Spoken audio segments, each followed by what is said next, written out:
Salut à toi et bienvenue sur Vie en Christ. C'est un plaisir, c'est un honneur de te retrouver encore cette semaine pour le verset de la semaine.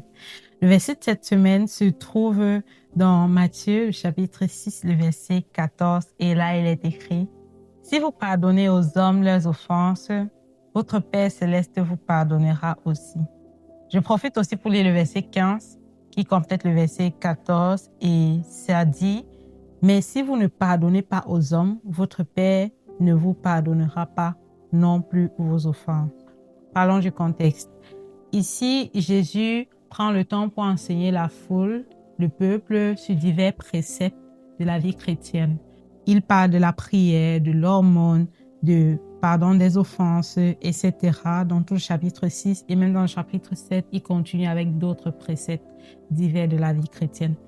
Et là, Jésus, lorsqu'il parle de la prière, il enseigne au peuple comment prier.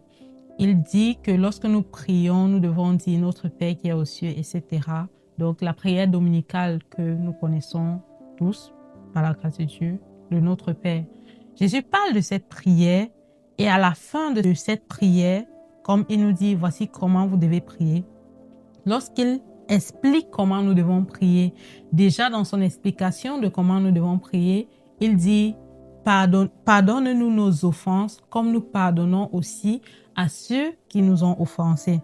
Et à la fin de cela, ça c'est le verset 12, à la fin, il dit encore au verset 14, « Si vous pardonnez aux hommes leurs offenses, votre Père céleste vous pardonnera aussi. » Et le verset 15, « Mais si vous ne pardonnez pas aux hommes, votre Père ne vous pardonnera pas non plus vos offenses. » Premièrement, pour moi, je vois comme le pardon, c'est l'élément central de la vie chrétienne.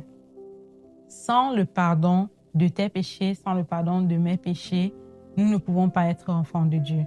C'est seulement parce que nos péchés nous sont pardonnés que nous avons la possibilité d'être enfants de Dieu et de réclamer tout ce dont nous réclamons en Christ en tant qu'enfants de Dieu. Pour le Seigneur, le pardon est une chose d'importante et de cruciale.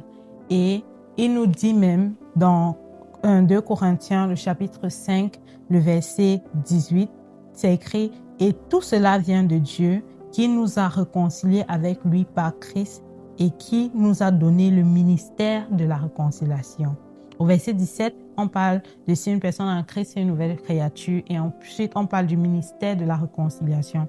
Nous, en tant qu'enfants de Dieu, nous avons ce ministère de réconciliation. Non seulement nous sommes réconciliés avec Dieu, mais aussi nous avons le devoir de nous réconcilier avec les hommes. Qu'est-ce que cela veut dire? Ça veut dire de pardonner.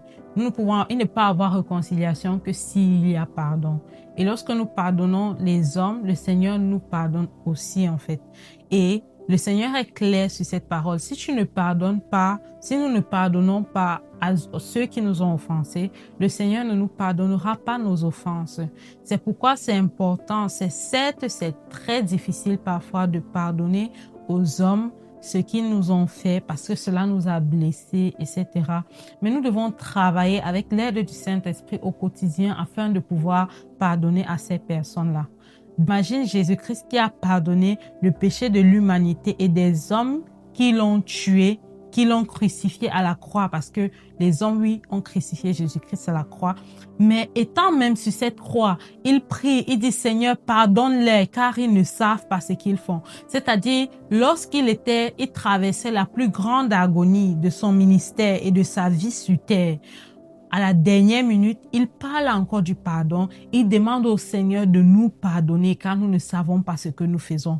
Lorsqu'une personne te blesse, quelle est ta réaction? Est-ce que directement tu dis: « Ouf, je suis blessé, je ne veux plus parler à la personne ?»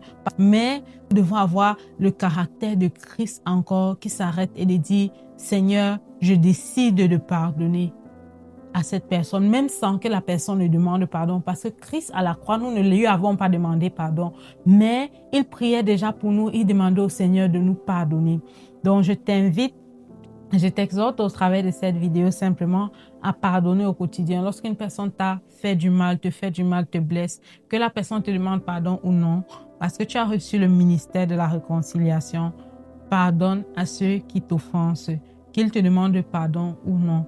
Et tes péchés te seront aussi pardonnés. Ça, c'est le bonus. C'est que tes péchés te seront aussi pardonnés. N'est-ce pas glorieux? Nous voulons tous que nos péchés nous soient pardonnés, que cela puisse être oublié. Mais le Seigneur est clair. Si nous ne pardonnons pas aux hommes, le Seigneur ne nous pardonnera pas non plus nos péchés. Mais si nous pardonnons, il nous pardonnera. Peut-être qu'il y a une personne qui t'a fait du mal, qui t'a blessé et pour toi c'est difficile de pardonner. Dis au Seigneur que Seigneur, je veux pardonner mais c'est difficile. Aide-moi, soutiens-moi, aide-moi Saint-Esprit afin que je puisse pardonner. Et certainement le Seigneur fera son œuvre dans ton cœur de telle sorte que tu pourras pardonner à 7 ou à 7 personnes. Alors c'est tout pour cette vidéo. Que le Seigneur te bénisse. On se retrouve la semaine prochaine pour une nouvelle vidéo. Ciao, ciao.